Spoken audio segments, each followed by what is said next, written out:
hard-hitting questions coming out of yesterday.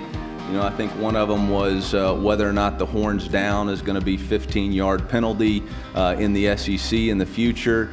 That it was very important to finish and to collect the trophy and to win 10 games and win a game on New Year's Day and all those things. And believe me, we had a great belief in our locker room. We didn't have to do anything special, just be us.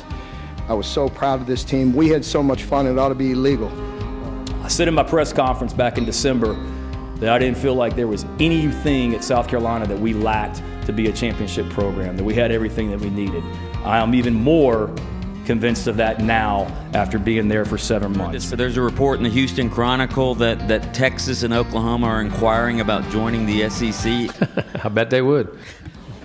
Welcome in to the latest episode of that SEC podcast. I'm your host, Michael Bratton. I go by SEC Mike on Twitter. And flying solo once again, but hey, I got another guest lined up. First time on the podcast, my buddy Jason Hirschhorn. We met during my days at NFL.com. He's one of the most knowledgeable football fans I've ever met. And he covers, of course, the NFL and all the teams up there, still working over there for the league office. So he's got great connections. And I wanted to have him on to provide some insight into the Liam Coen jumping back to the NFL. And, of course, Kentucky's new offensive coordinator, which we have quotes from him here, Rich Scangarello, who I butchered his name every damn time I've said it. So I think I finally got it down. And we'll get to that interview in just a minute. But we got clips from the Kentucky coaching staff. We got clips from Spencer Rattler. Loaded show here to continue the week strong.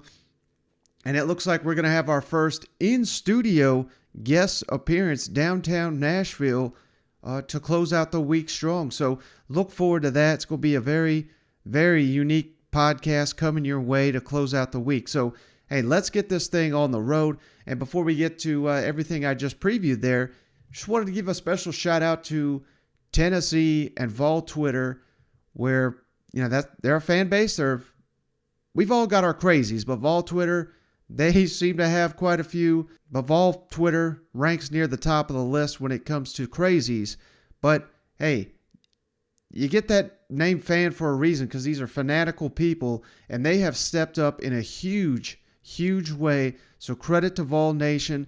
And you may be asking, what the hell am I talking about here? Tennessee freshman guard, if you've not heard this story, Zakai Zeigler, his mother's house burnt down. He's from New York, and his mother has adopted, I believe it's Ziegler's cousin, and he's a special needs child. They've lost everything, all the possessions, their home. It all literally went up in smoke. And they started a GoFundMe here on Wednesday evening looking to hopefully gain $50,000 to move the family to Knoxville, get all the medical expenses paid for this child in need and everything like that. So $50,000, that's a ton of money.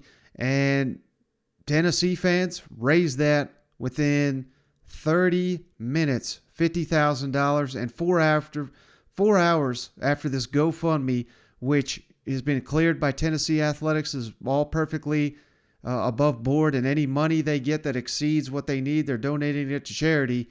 $233,000 as of 4 hours since the posting, and probably more as I'm sitting here saying it. I haven't checked it in about 15 minutes. It's probably over $250,000 at this point. It's probably going to be over $300,000 by the time you hear this podcast. So, hey, say what you want about Tennessee, but they take care of their own, and they got some outstanding fans. As this is case in point, Zakai Zeigler and his family don't have to worry about losing their home. Can you imagine going through that horror? Yet here we are because of the great Tennessee fans and other fans across the SEC. It's not just Tennessee fans that have donated to this cause. Tremendous outpouring of support from these Tennessee and SEC fans. A job well done right there. But all right, moving on with the show here. Kentucky met with the media here. First time in several weeks. They announced their spring camp is going to start next week. We also got Texas A&M, Jimbo Fisher. He is meeting with the media, I believe, on Thursday. So the Aggies are going to get kicked off here right around the corner. Spring football popping up all over the SEC. That's what we love to see because we need the content right now more than ever. And, of course, the big topic now in Kentucky, what's this going to look like with the new offensive coordinator, Liam Coen, jumping back to the NFL, going to reunite with Sean McVay and the Super Bowl champion Los Angeles Rams. Interestingly, I shared on here that Liam Coen helped Mark Stoops in this interview process to land a new offensive coordinator. According to Coach Stoops, Will Levis also played a hand in interviewing these coaches and trying to fit the right fit for the program to make sure that you're not going to have continuity with the same offensive coordinator, but they wanted a similar theme coming from the coaching tree of Sean McVay and the Shanahan family.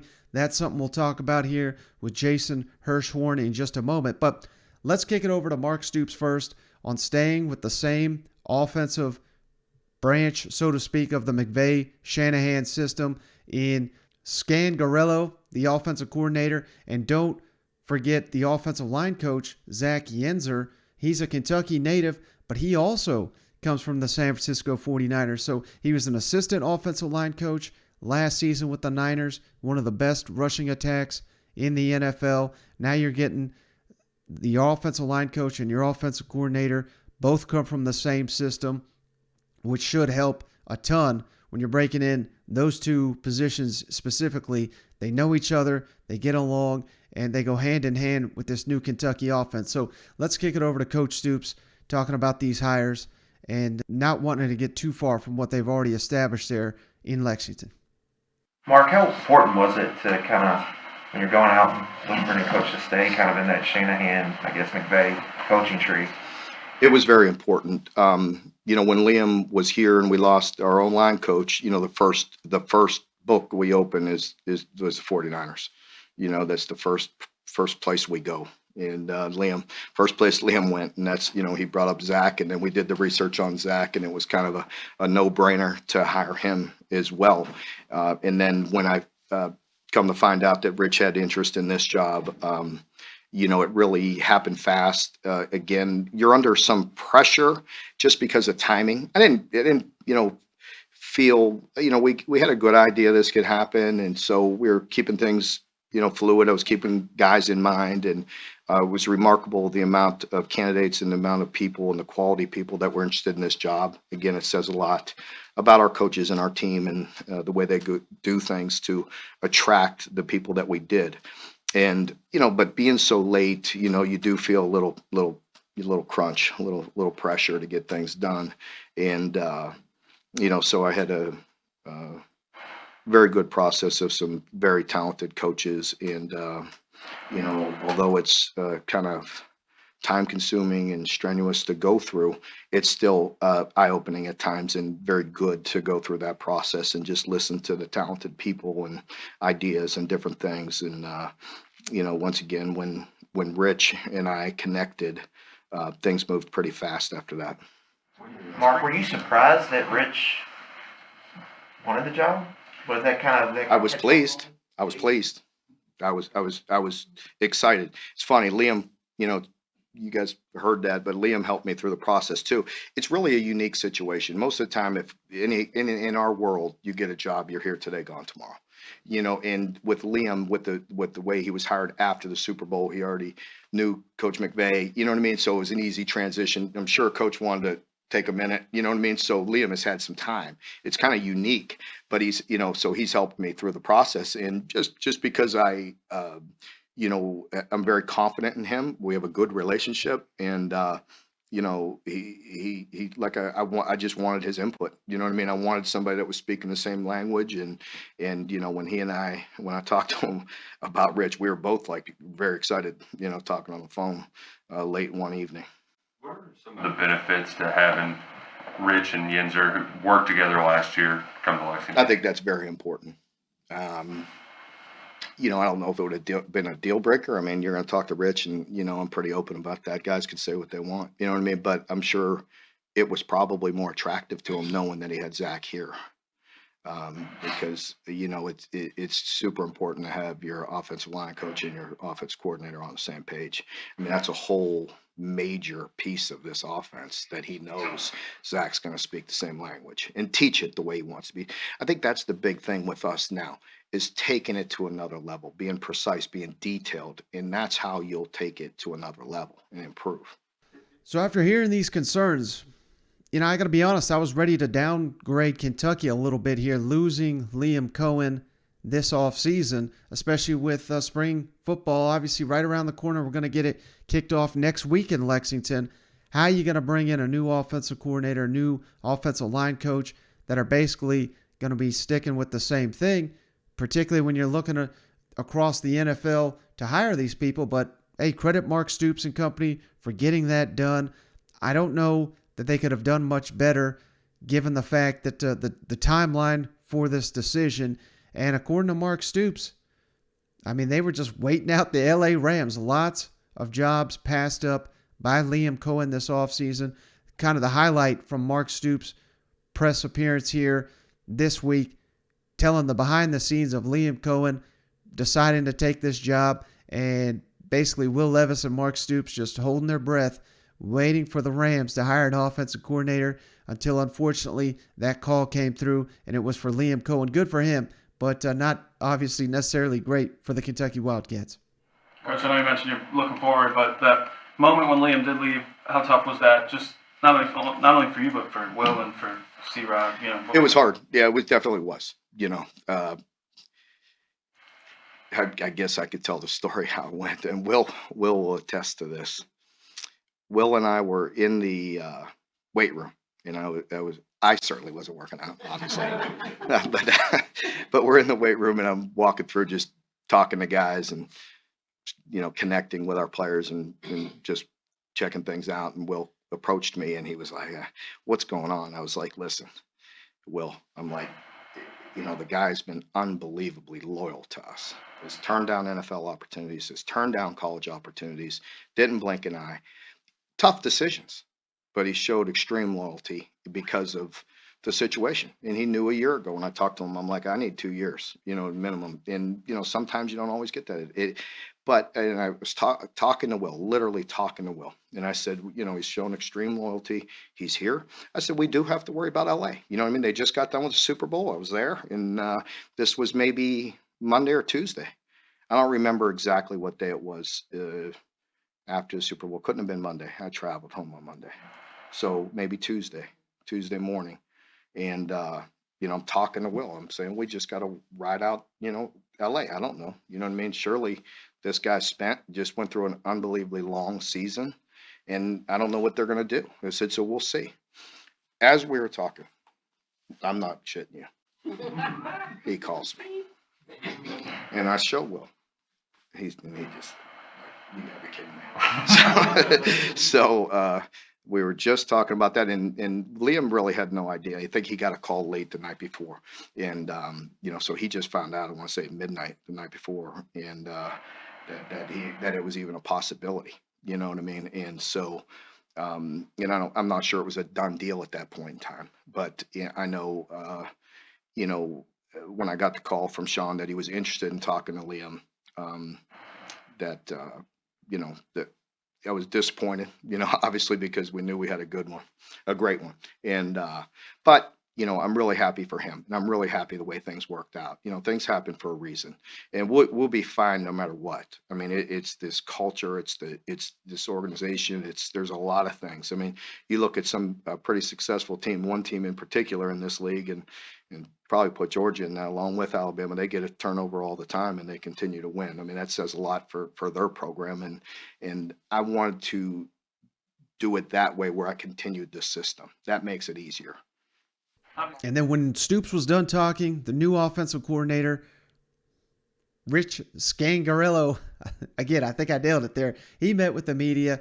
Why did he want to make this jump to the college game? That's something that he's been a college coach before. He knows recruiting. He's been an offensive coordinator at this level. He's been an offensive coordinator in the NFL, spent a number of years in the NFL.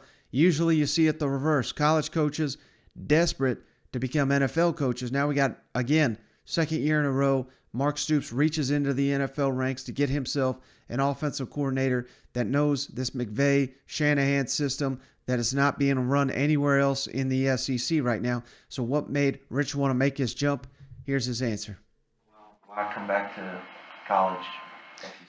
For me personally, the timing was perfect. I excited to be in charge of the offense again, and felt like it was just time to go coordinate and do it. And it just happened to be the right head coach and the right situation that fit perfectly for where I was at my point in my career, and excited to be here because of it. When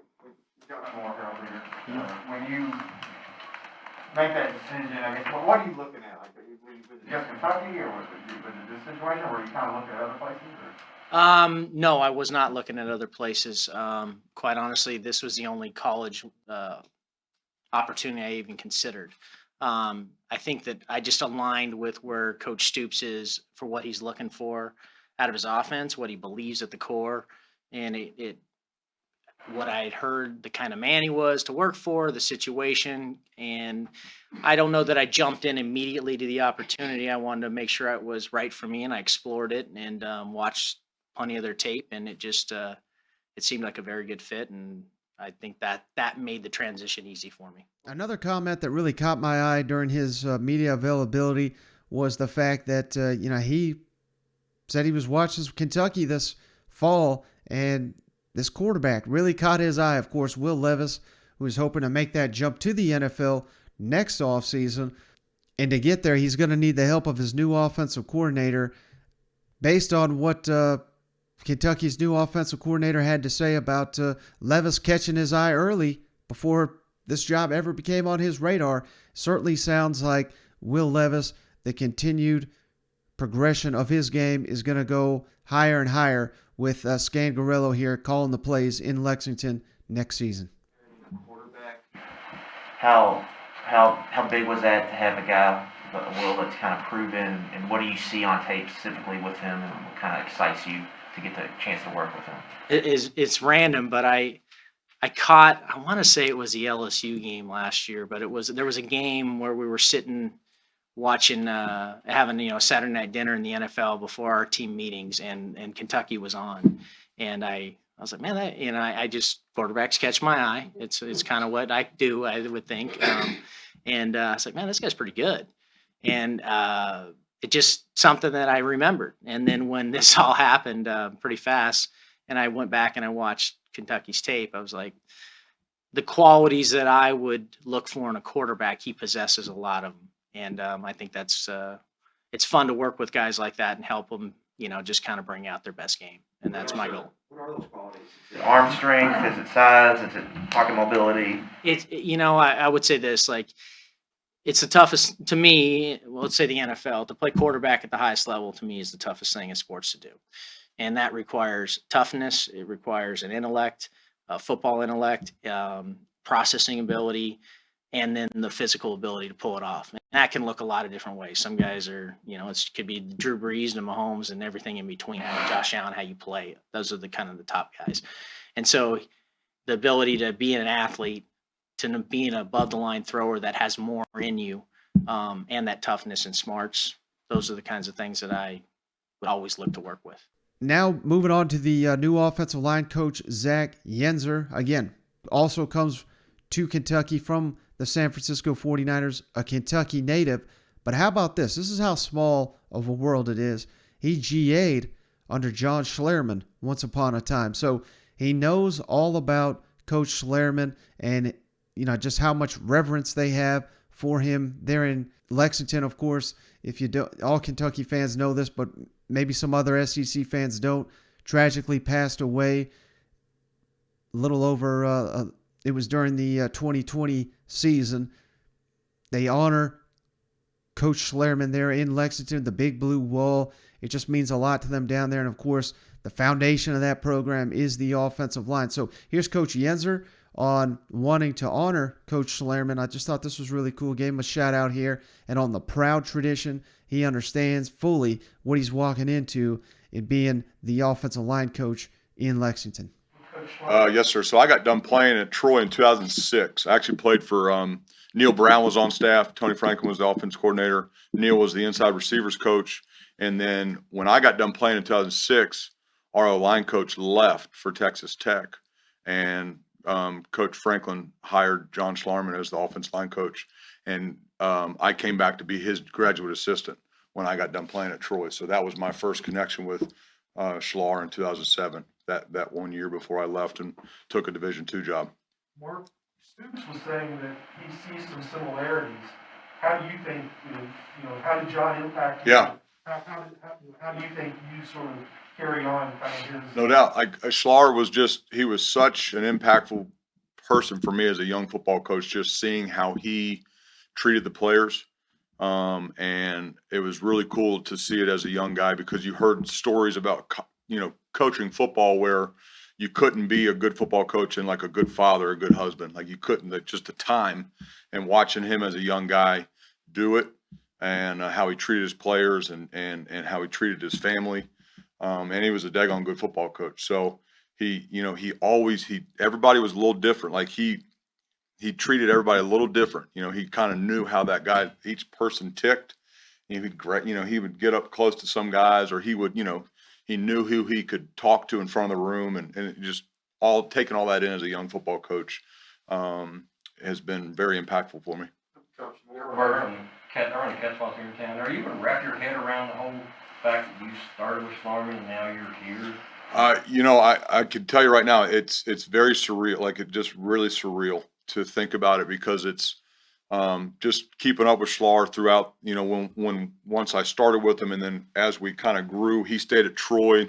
I went on to a Division II school, and then ended up going in GA and at La Tech and stuff like that for Coach Franklin again. But just always staying in touch because of the impact that he had on me, and then seeing what he did here, starting in 2016, and where the pinnacle of it, when they win in 10 games and everything like that. And then honestly, like now taking over that room, I'm starting to understand. I mean, I really haven't wrapped, like you said, I really have not wrapped my brain around it. Like, it's still surreal to me. It's an absolute privilege to do it. And like I've told you guys before, like, I'm not taking it lightly at all, but it's very surreal how just full circle it's come. Since 2007 when I started working for him. It's a responsibility and an honor at the same time. It is 100% an honor. I mean, the responsibility, because you know what you have to do as a football coach. You know your responsibility as an O-line coach, and I do believe it's the most important position on the field. But there is a little bit extra of, I want to do a good job for John.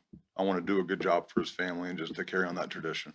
So how about that? I mean, just what a crazy coincidence that is, that Yenser coached under Schlarmman once upon a time, and now he's, I know Eric Wolford was in between, but it's almost like he's taken over the group from Schlarmman. These are a lot of Schlarmman recruits here that he'll be working with on the offensive line. It's just wild how this stuff kind of works out sometimes.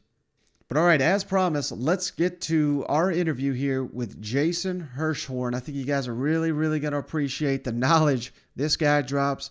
I'm being completely honest here. One of the smartest football minds I've ever run across.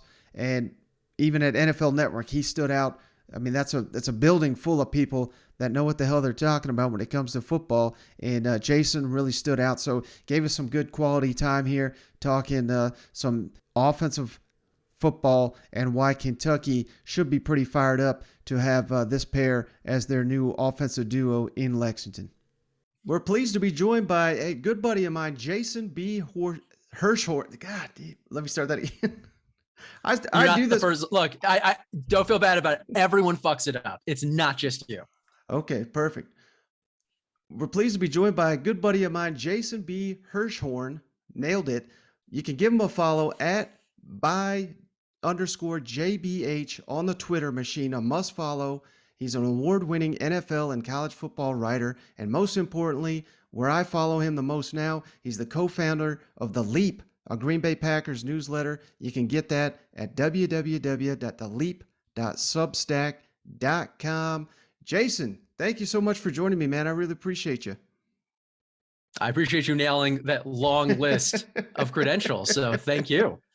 Yeah, absolutely. And the main thing I want to have you on to talk about Liam Coen and the transition there with the new offensive coordinator with the Kentucky Wildcats, because this is someone that I have been hearing about from you for weeks and weeks prior to Coen leaving Kentucky and, of course, going back to the LA Rams, reuniting with Sean McVay.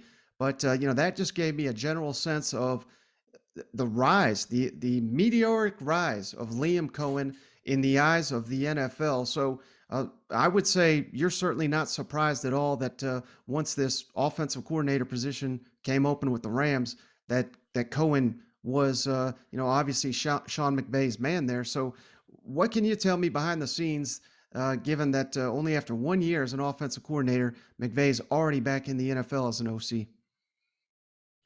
Well, it wasn't just the Rams, by the way, that wanted to get Liam Coen in the building. The Minnesota Vikings were on that list. Kevin O'Connell, who was recently the offensive coordinator for the Rams, moving there and had an interest that obviously overlapped back in LA. I'd also heard there was a possibility that the Green Bay Packers, who knew there was going to be some movement on their coaching staff, was also interested in bringing him in. But I think to really understand Liam Coen, what he is now and what he has been and where he will be in the future, you have to go back to mid-December 2020. That's when Kentucky hired him to be their offensive coordinator. At that time, I knew of him. I knew his name, didn't know a lot else about him. So I asked around the league in terms of what his reputation was, where people thought he might go. And you heard a lot of really positive things. It really reminded me of the way that Joe Brady was discussed, not after LSU won the title, but when LSU hired him to be part of that offensive coaching staff. And I even had one particular contact in the league say, this could be transformative for that Kentucky offense in the way that Joe Brady was for LSU. Now, this is obviously very different. LSU went on to win the national title, had a Heisman Trophy winning quarterback. Kentucky was not going to be that, but the way that Coen transformed that offense really brought that wide zone play action based scheme to the college level, I think is really indicative of a larger trend that we're seeing, because this is an offensive scheme, at least at its foundational level, that has become extremely popular in the NFL. About half the teams currently run some version of it, and it's becoming more popular in college as well. And it working at Kentucky in the SEC, that was one of the most efficient offenses in all of college football, despite the high level of competition they play, as you and your listeners know, really speaks to how this could be a big part of all of college football in the not too distant future. Yeah, and Kentucky is only 2 years removed from, Lynn Bowden. He was fantastic, but the offense was basically the Lynn Bowden show going Wildcat. And, I mean, that man had no ability to throw the ball. Fast forward a year later, Terry Wilson, that was a failed experiment. And Kentucky was, I think, literally the worst passing team in the Power Five.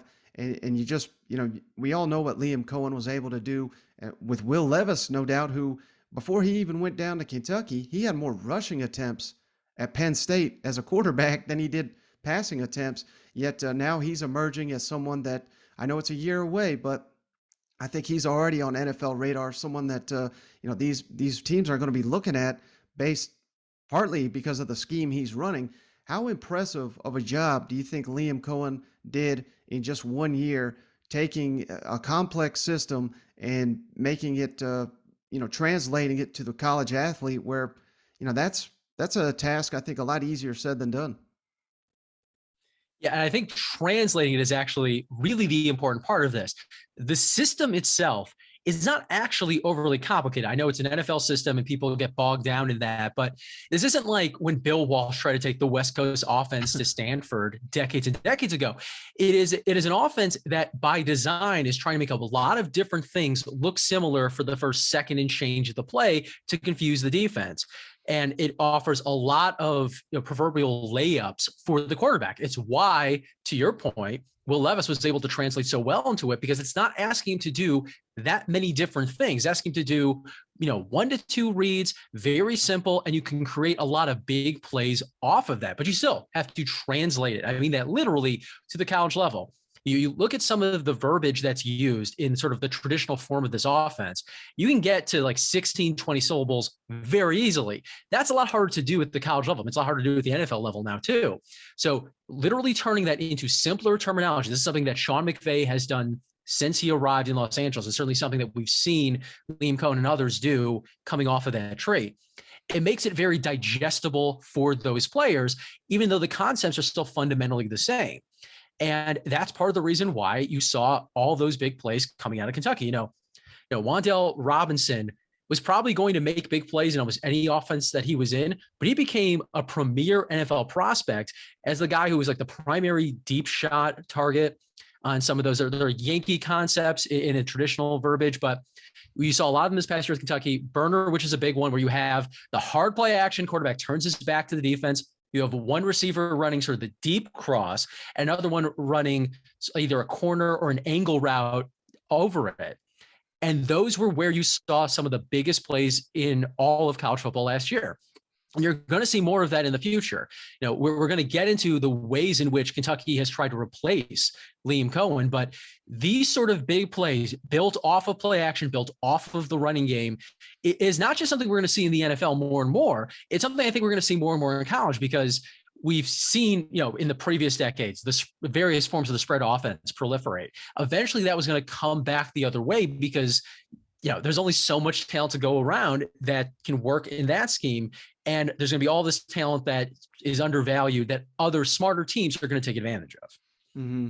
Now, that being said, considering Kentucky's going into year 2, it'll be a new coordinator, of course, but, Rick Scangarello, man, I put Scangarello. No, he gets me too, man. There you go. Rich Scangarello. He's come out here and said, he's not going to reinvent the wheel. He's going to put his stamp on it, of course. But if they keep it, without changing it up too much for the players, how much of an advantage and how much continuity do you think the Wildcats can have? Because believe it or not, Jason, there's hype there in Lexington that this could be the year that Kentucky finally reaches Atlanta. So if they just completely change the offense, that ain't going to happen. But it certainly doesn't sound like that's what they're going to try to do this season. Yeah, and this is one of the ways that Liam Coen as an individual could be different in a positive way from Joe Brady.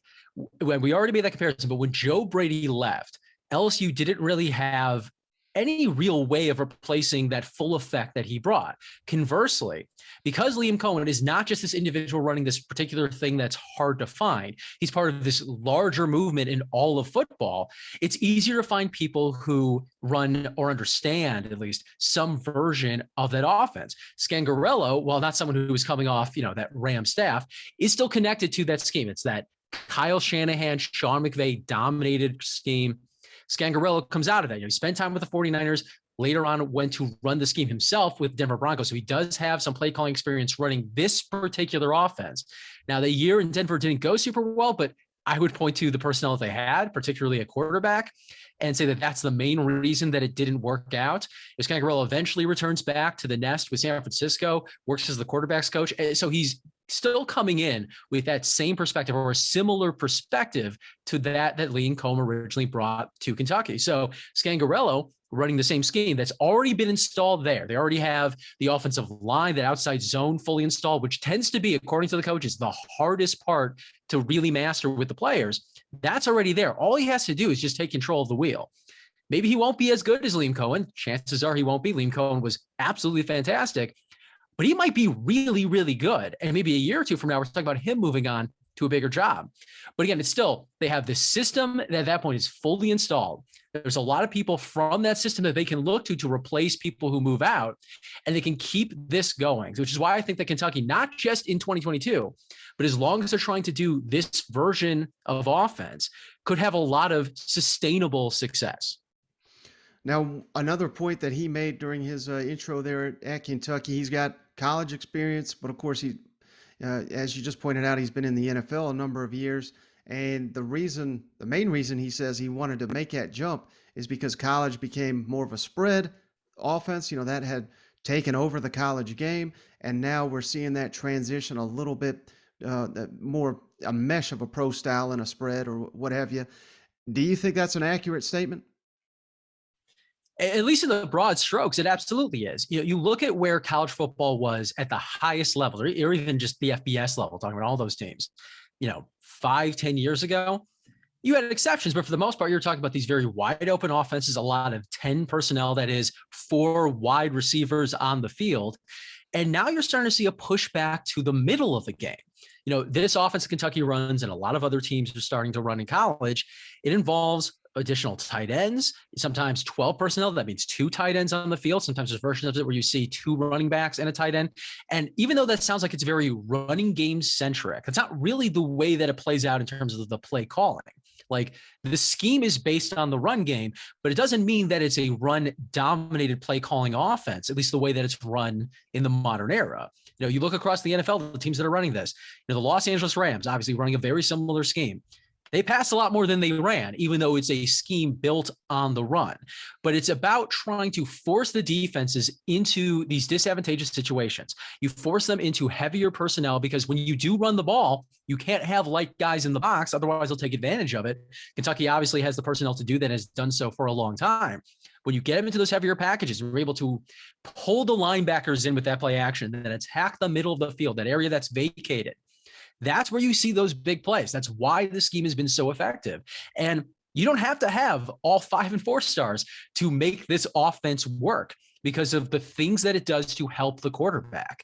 So, Kentucky may end up getting over time better recruits because of the offense that they've put together in 2021, may continue to put together in 2022 and beyond. But even if they're still recruiting at roughly the same level they are now, if they are working in a scheme like this, they could still have a lot of success on offense. Are there enough coaches here in NFL and college to take over this offense all over the NFL, all over college football? I mean, my goodness, if you just run into Sean McVay, you're going to at least an interview to be a head coach somewhere, it seems like these days. Yeah, I mean, that's been the joke, but there's also some truth to it, right? Like, and it's not just Sean McVay. I think we have to look at this coaching tree as the Shanahans and the McVays, because those 2 coaches worked together in Washington in the early 2000s, or the early 2010s, that is. But, they've gone separate ways with still keeping similar, fundamental offensive roots. San Francisco does actually run a lot more than your, not just typical NFL team, just your typical football team in the modern era, because they have issues at quarterback, but they're still able to scheme big plays through that scheme. Now, you look at the Rams we just talked about, they pass a lot. Look at the Green Bay Packers. They obviously pass a lot in neutral situations. Even coaches didn't really directly come off of those trees, like Kevin Stefanski with the Cleveland Browns. He's running a similar scheme. So again, there's a lot of this in the NFL, and the more teams that install it, the more assistant coaches will eventually be there, for the taking. To bring back to your original point with the Rams, Thomas Brown, who's been the assistant head coach for about a year and change now, he's already interviewed to be a head coach. He didn't land one of those gigs this year, but that could come in time. He's someone that, let's say a year or 2 from now, Kentucky or another program decides they want to run this offense.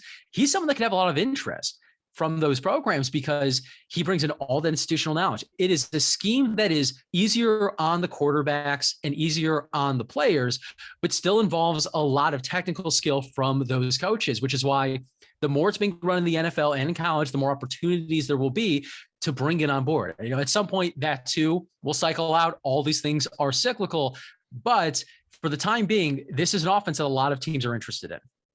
And Thomas Brown, he's a proud Georgia man. He was a Bulldog, coached at Georgia. I forgot I wanted to ask you this too. With NIL, of course, and the transfer portal and all this, it certainly seems like any and every college assistant that can get an NFL job is leaping to take that job. Do you see any end in sight? And are you seeing that on your end as well? Just these coaches desperate to get to the NFL? Yeah, and I wouldn't say it's necessarily because of NIL itself or just because of the transfer portal. For the most part, the coaches that I've spoken to about this particular issue talk about the work-life balance. There's no version of being a football coach that involves you having great work-life balance, right, but it is closer to being reasonable in the NFL at present than it is in college. I think that has to do with the multiple national signing days. The transfer portal does play somewhat of a role here. Like, you can't just recruit the players to your program. You've got to continue engaging them after that, especially if it's someone who is developing on the sidelines and in practice, but not on the field during games. It's a lot of extra work, a lot of time. I've heard it compared to being like a young politician in DC, where you think you're going there, you're going to be making laws, but in reality, the majority of the time is spent making phone calls and talking to donors. Like, that is a big, big part of college football. And it always has been, but it's now an even bigger element in the current era. So yeah, at some point, maybe that'll even out. It's not like the NFL exactly is limiting the amount of work these coaches have to do outside of game planning. So if that eventually becomes, a 365-day-a-year job the way it is in college, maybe that evens out. But as it stands, there are a lot of coaches who do like a lot of elements of being in college football, but don't love the amount of non-football things that they feel they have to do.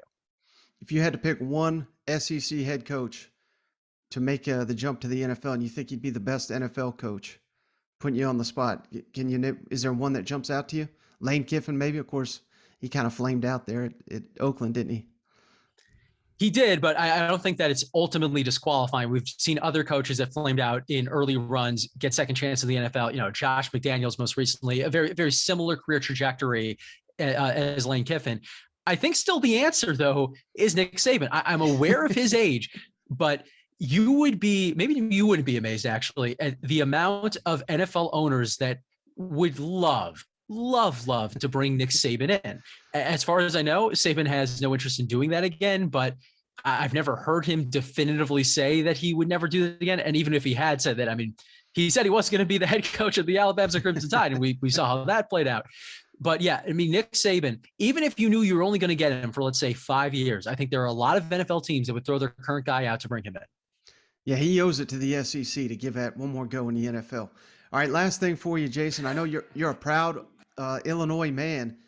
How you feeling about this Burt Bielema era? Because that's one of our favorite guys out here in SEC land. It has been very interesting, to say the least. He was not someone who was initially on a lot of radars when that job first opened up after they fired Lovie Smith, and then very quickly accelerated into being the favorite and then signed on.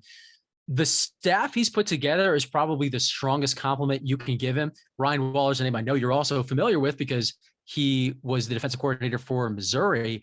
He has made a very big impression on not just other college football coaches. He'll probably be a head coach in the not too distant future. He might have a future in the NFL as well, as it relates to our previous conversation.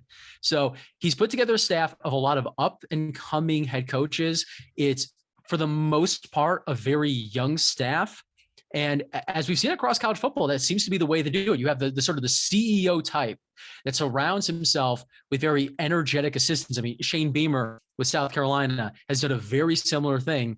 And we've seen how quickly he has turned around that program. So I think from that perspective, it's been positive, but I've seen a lot of the Burt show over time. So I'm still withholding final verdict here. All right, he's Jason Hirschhorn. Give him a follow at @by_JBH. And don't forget to check out the Substack here, www.theleap.substack.com. Jason, thank you so much. I really appreciate you, man. Thanks for having me on, Mike. All right, so just want to say thanks again for Jason. First time joining the show, but one of my good buddies here in the media. I think he knocked it out of the park. And talking over my head, I know that, but that's how you know he's bringing the goods. It's tough to keep up with him sometimes when you get him on a roll talking some NFL college football. So, once again, I could not thank Jason enough, and we're going to have him back on the show at some point for sure.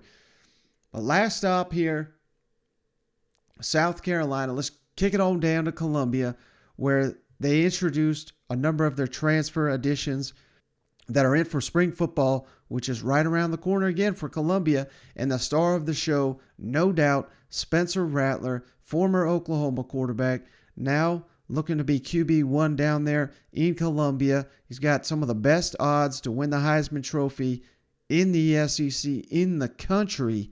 The hype train is, I'm hyping him up. I'm not trying to hype up the Heisman, but I'm hyping him up as a huge difference maker for South Carolina, because that's what he is based on everything I've seen. Still breaking down all his game footage. I really need to stop slacking on that, but I'm here to tell you, this kid is legit, and he seems ready for the challenge of coming to the SEC and trying to get South Carolina over the hump. We've already seen the program on the rise under Shane Beamer, and we weren't the only ones that saw it. Spencer Rattler, that's a big, big key for him. Just the progression Carolina made year one under Shane Beamer, a coach that he knows well, spent his first 2 seasons at Oklahoma under Shane Beamer, and that's a big reason why Spencer Rattler is now the Gamecock quarterback here, looking to be QB1 there in Columbia. How much did you know about South Carolina? Were you able to follow South Carolina maybe growing up or when you were in high school? And since you've been here, what aspect of the program has impressed you the most? Growing up, I love to watch college football. To this day, it's my favorite thing to watch.